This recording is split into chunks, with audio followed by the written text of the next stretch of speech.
ನ್ಯಾಯಪರ.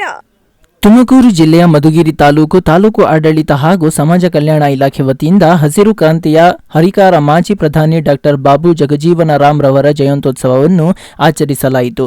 ಮಧುಗಿರಿಯ ಕನ್ನಡ ಭವನದಲ್ಲಿ ಆಯೋಜಿಸಿದ್ದ ಕಾರ್ಯಕ್ರಮದಲ್ಲಿ ಎಸಿ ಗೂಟೂರು ಶಿವಪ್ಪ ಅಧ್ಯಕ್ಷತೆ ವಹಿಸಿದ್ದರು.